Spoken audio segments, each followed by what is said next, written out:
Саламатсыздар ма балалар? Бүгін бізде 3-ші сынып математика сабағы 53-ші сабақты бастаймыз. Шеңбер, дөңгелек және олардың элементтері. Бірінші есепке қараймыз. Ерте заманда уақытты қалай өлшеген? Біріншісінде адамдар уақытты өлшеуді өте ерте заманда үйренді.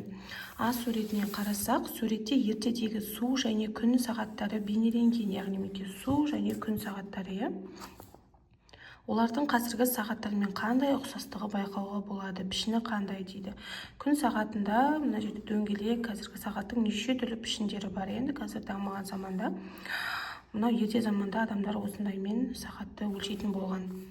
Шеңбер дөңгелектің шекарасы. Дөңгелек барлық нүктелері центрден бірдей қашықтықта орналасқан сызықпен шектелген жазық фигура. О нүктесі дөңгелектің пішінінің центрі дейді. Мінекей, мына жерде бірінші суретте бізде дөңгелек белгіленген. Одан кейін мынау шеңбер. Одан кейін мынау ортасында О деп тұрғанымыз біздің радиусымыз. Мына радиус дегеніміз мінекей тұр. Шеңбердің центрін оның бойына жатқан кез келген нүктемен қосатын кесінді дейді. Демек, былай болсын, былай болсын, былай болсын, осы шеңбердің ортасынан шеңбердің жиегіне дейін, яғни шеңбердің шектелген жазық фигура ғой, дөңгелек деген. Соның соңына дейін қосатын кесіндіні радиус деп атаймыз. Ал диаметр дегеніміз, ол бізде D әріпімен белгіленсе, радиус R әріпімен белгіленеді. Диаметр шеңбердің центрі арқылы өтетін және шеңбердің екі нүктесін қосатын кесінді мінекей. Мынаны шеңбердің мына басына дейін екі жақтағы нүктесін қосатын және оның центрі арқылы өтетінді, қақ центрмен центріне өтіп тұр ғой, соны диаметр деп атайды екенбіз. Және де екінші есепке қараймыз. Сызбаларға қарап сұрақтарға жауап бер дейді. А нұсқасында қай сызбада шеңберлердің центрі ортақ? Осы шеңберлердің радиусының ұзындығы бірдей ме дейді. Үш сызбада радиусының ұзындығы әртүрлі. Қарасаңыздар, міне біреу мына жерде тұр, ортасында, біреу мына жағында тұр. Және де қай сызбада ә нұсқасы шеңберлердің радиусы ортақ және радиустарының ұзындығы әртүрлі дейді. Үшінші сызбада. Және де екі түрлі шеңбердің центрлері ортақ және радиустары бірдей бола ма? Олай болмайды. Қай суретте В нұсқасында қай суретте шеңберлердің центрі ортақ емес және радиустарының ұзындығы бірдей? Бұл бізде 4-5 суреттерде қарасаңыздар болады. Және қай суретте шеңберлердің центрі ортақ емес және радиустарының ұзындығы әртүрлі дейді. 1 мен 2-де. Мінекей, әртүрлі. Осылай А нұсқасында Г 1-де 2 суреттер деп жазып алсаңыздар болады. Ары қарай бізде 3-ші есеп. Тапсырма берілген радиустағы шеңбердің салу реті. Бұл бізде циркуль деп аталады. Алдағы уақытта осымен сабақ өтетін боласыздар. Біріншісінде циркульдің инесін 0-ге, ал циркульдің карандашы бар ұшын сызғыштың бөлігіне қойып, мысалы 3 см.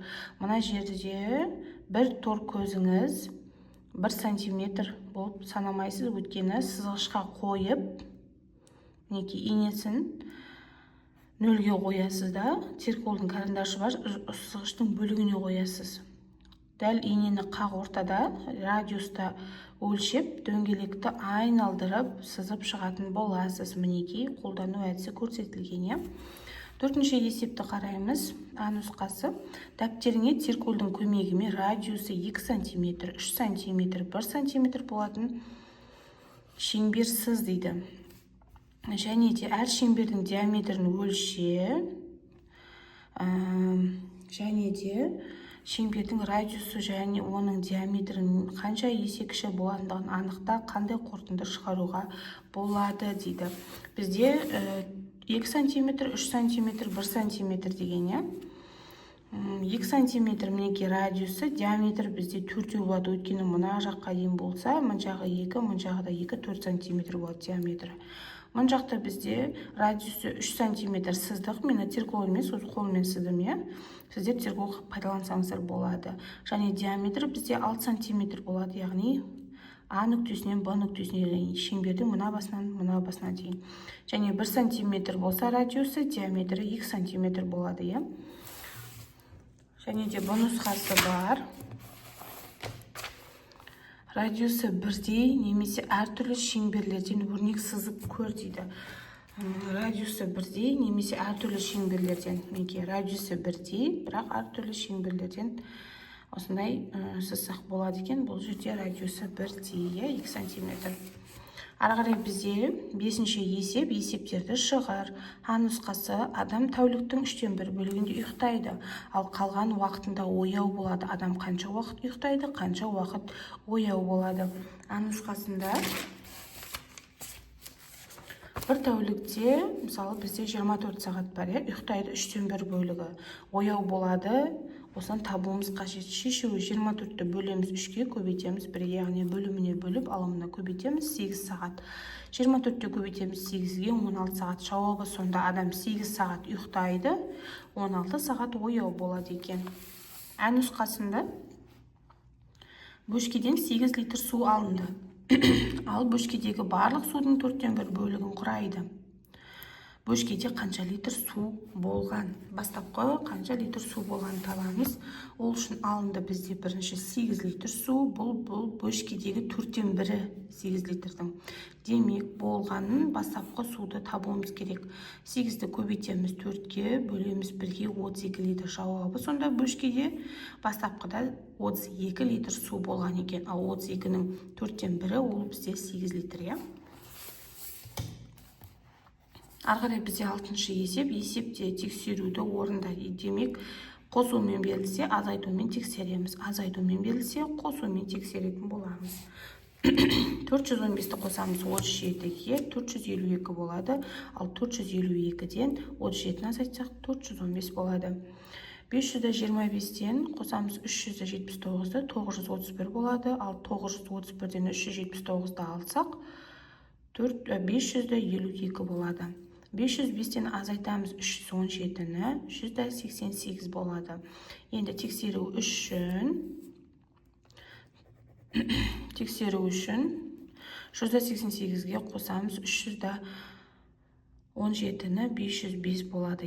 325-тен азайтамыз 197-ні, 128 болады. Ал 128-ге 397-ні қоссақ 325-ге тең. 689-ға қосамыз 309-ды, 998 болса, 998-ден 309-ды алсақ 689 қалады.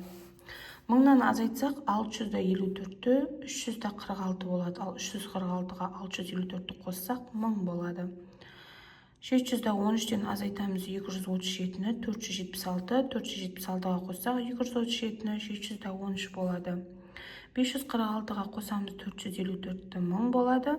Ал кері амалмен азайтамыз 1000-нан 454-ті 546 деген санға тең болады екен.